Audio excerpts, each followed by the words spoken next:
spear is in my hands already. Thank you. Thank you very much. I have a speech here, but I'll make a few comments before I read my speech, as has become my practice nowadays. This has been a beautiful event.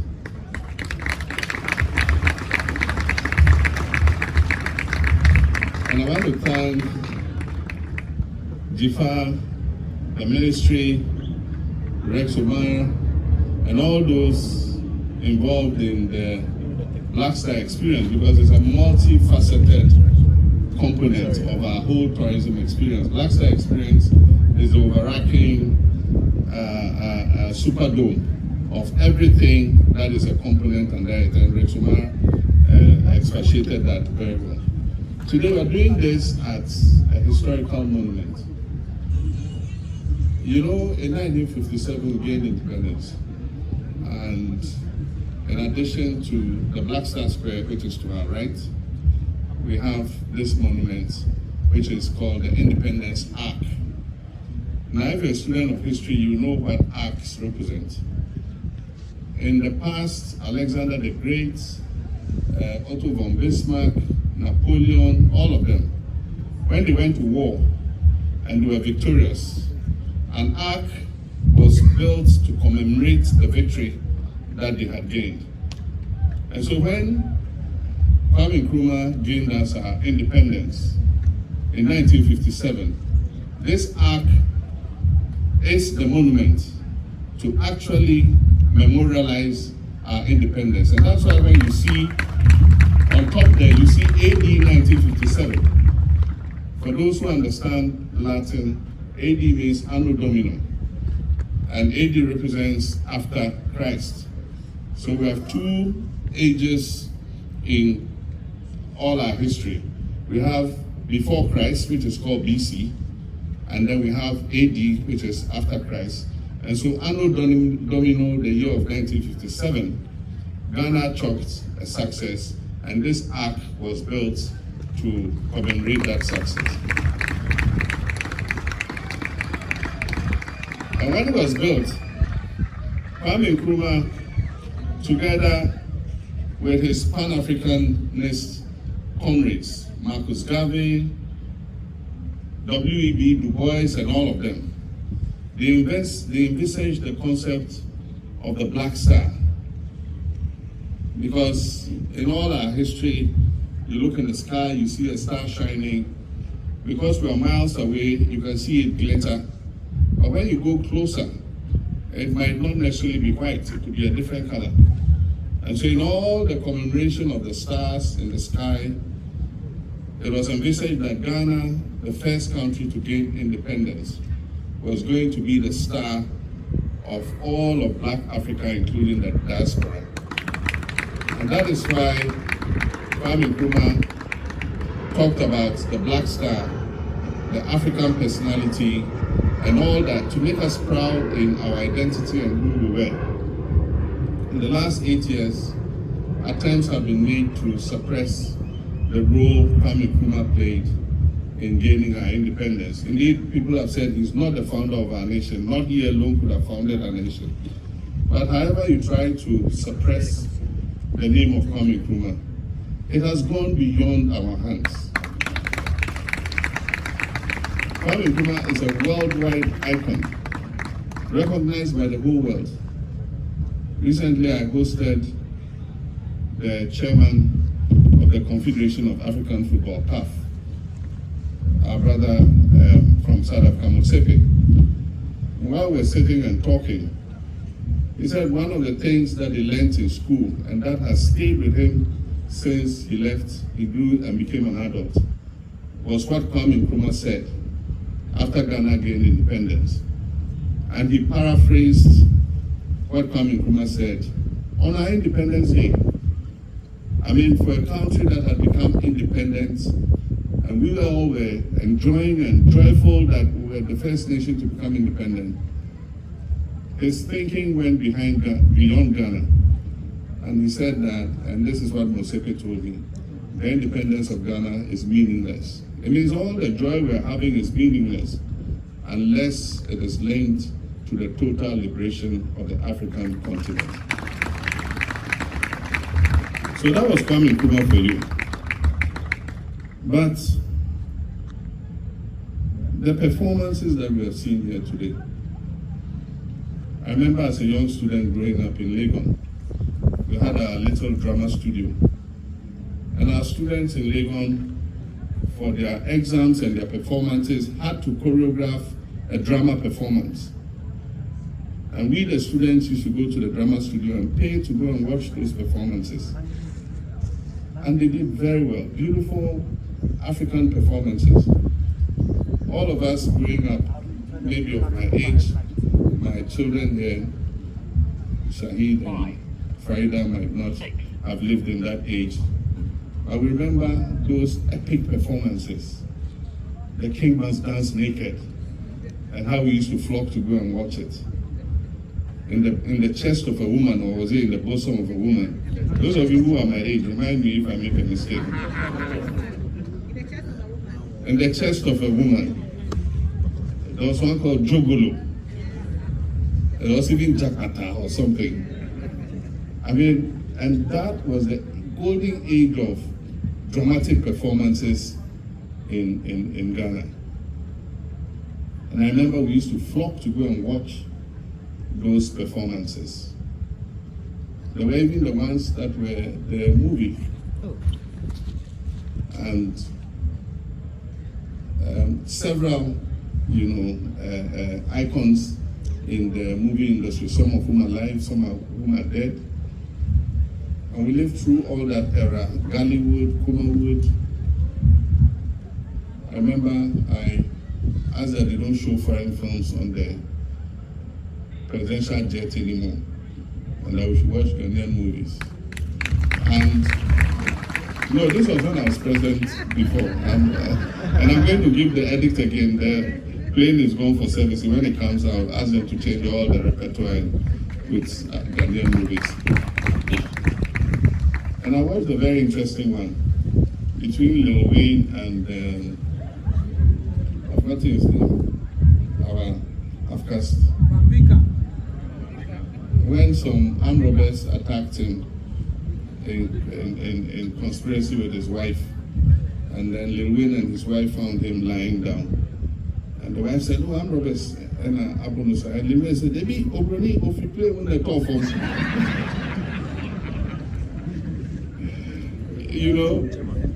And then they took him home, nursed him, and Lil Wayne was pounding fufu and said, anywhere he puts the yam, he should pound it. And then he kept putting the yam, the guy was pounding, and then he wanted to taste one of the yams, he put it in his mouth, and the guy knocked his mouth with the pounding stick. I mean, these are interesting, they're creative. And I mean, we have the talents. We all knew about Niate, may God bless his soul, committed to dance choreography. We used to go to the National Theatre to watch the Ghana Dance Ensemble, Ghana Dance Company, Noyam, all of them. I'm happy that in all this economic crisis and all that, they still are alive and that the talent is still there. And I hear even though Niate is gone, his son has taken over and is doing fantastic creative work. And it just lets us know that the talent is there and we must continue to nurture it. I mean, we watched the palm wine music and I asked if the king of palm wine music was still alive, our Ejakonimo, and I hear he's alive. He's a man we must honor before he passes.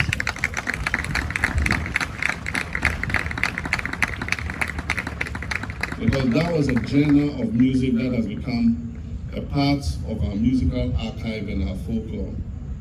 And for people like this, we shouldn't wait till they die and go and cry at their funerals. And so wherever Ejakonimo is, Jifa, you and your team organize some ceremony Let's honor him. I know he's been honored in the past. Let's honor him again before God calls him. In the last month or so, we have buried two icons. One, Mahama of Wolome fame.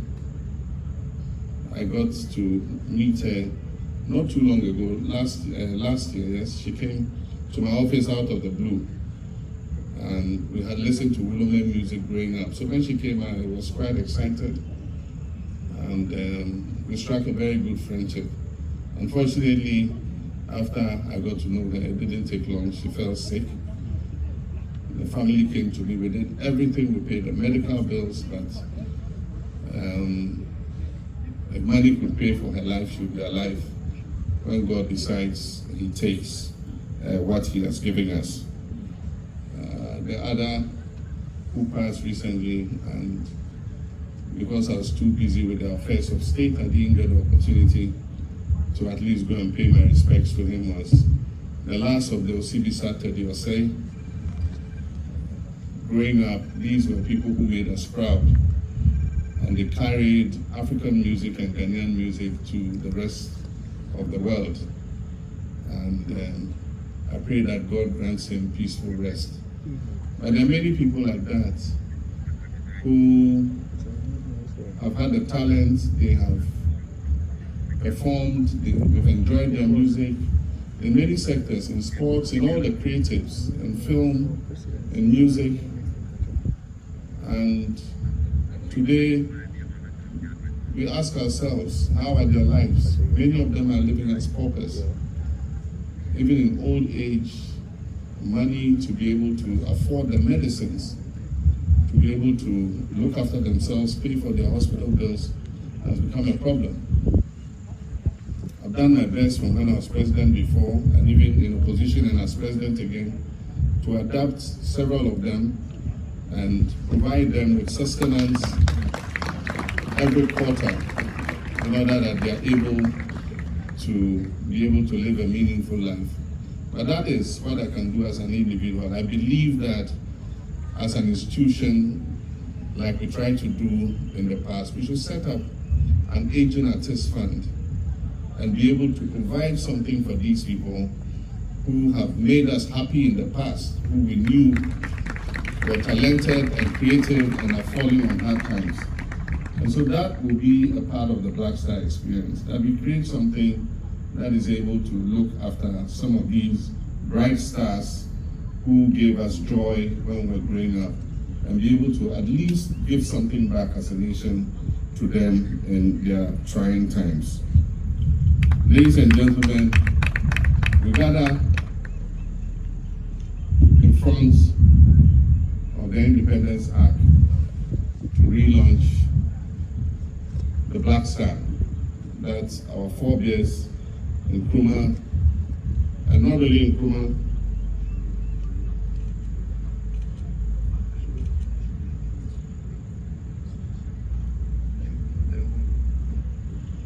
I'm supposed to wave this at some point, but you can't explain to me when I should wave it. So you hold it for the meantime.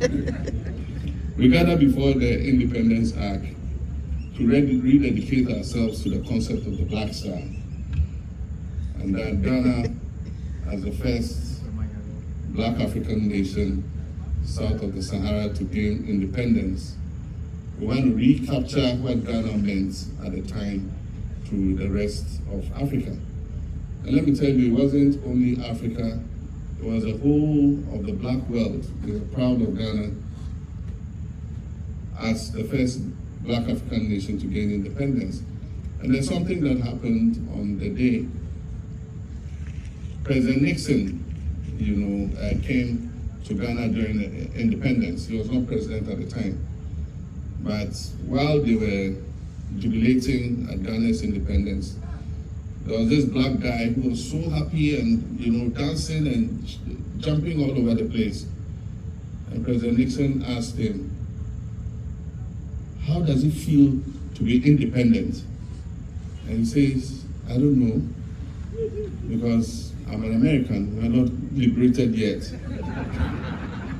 And you know, at that time, blacks in America did not have the vote.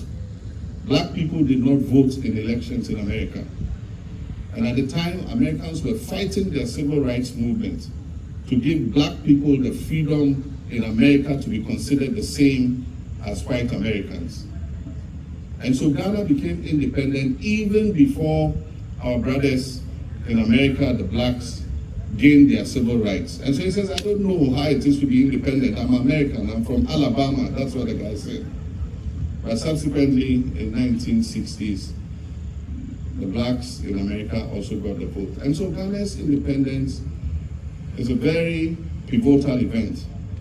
And that's why we're drawing our inspiration for our tourism experience. We have a lot to market. We have talent, we have creative. And so we have a lot to market to make our tourism experience something that people will crave for. And so as your president, I will open the creative space.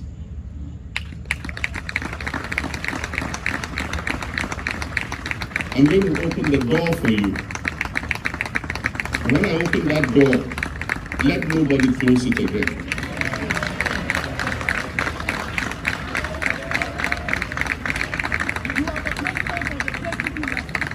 And we're going to do this together, all of us.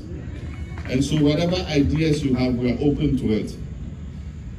And let this be the start of the Blackstar Experience. And we'll hand this over from government to government to government. It doesn't matter whether it's NDC or MPP or PNC or CPP. We are all the Blackstar, we're Ghanaians, and we're proud of our heritage and our culture. Now let me inflict this speech on you. Mercifully, it's not too long. I think it's just some 5 pages or so.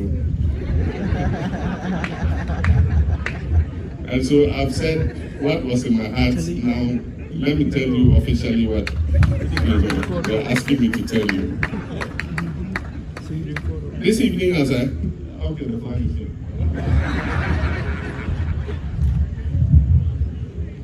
It says, this evening, as I hold the flag of the Blackstar Experience, a symbol of our renewal, immense pride and hope. So here's the flag.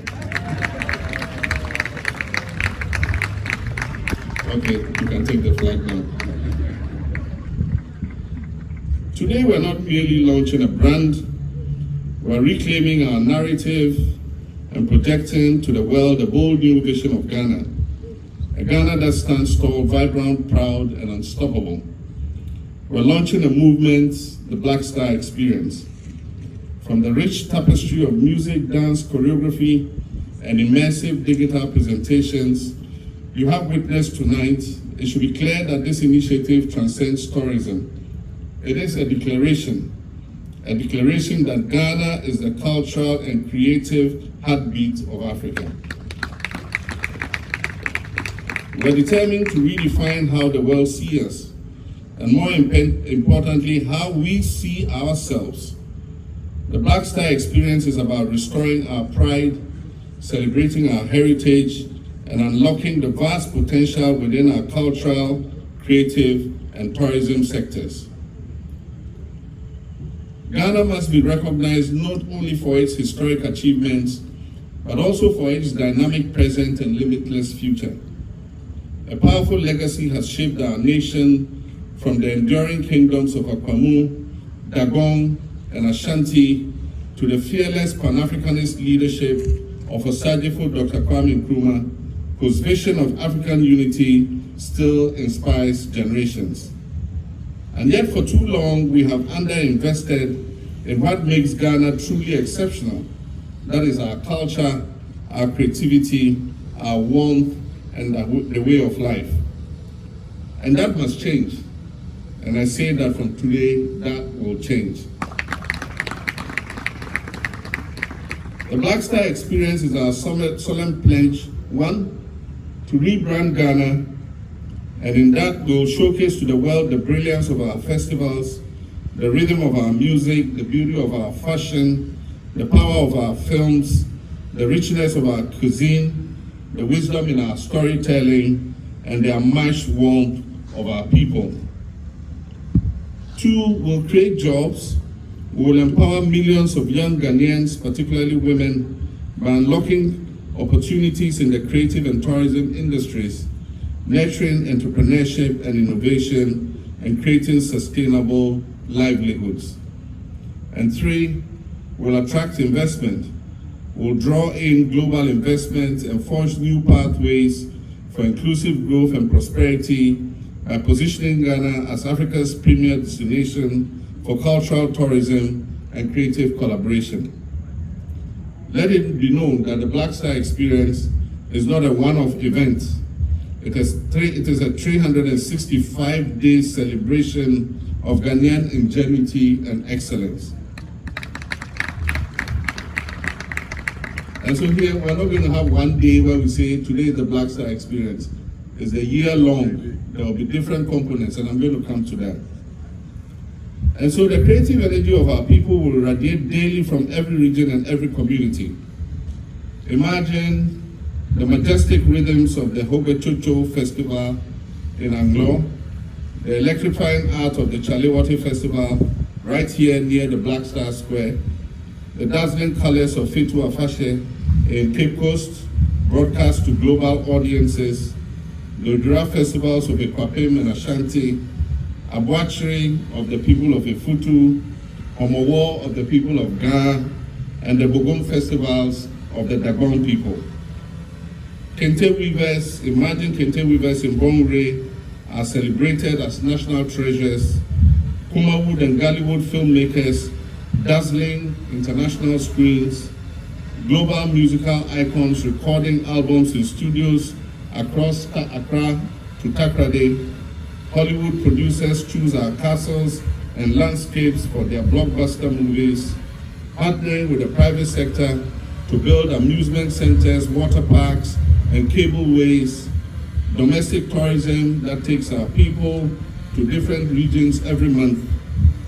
Imagine tourists not simply visiting Ghana, but immersing themselves in our heritage, experiencing our stories, and returning home as cultural ambassadors of Ghana. That is what we call the Blackstar Experience.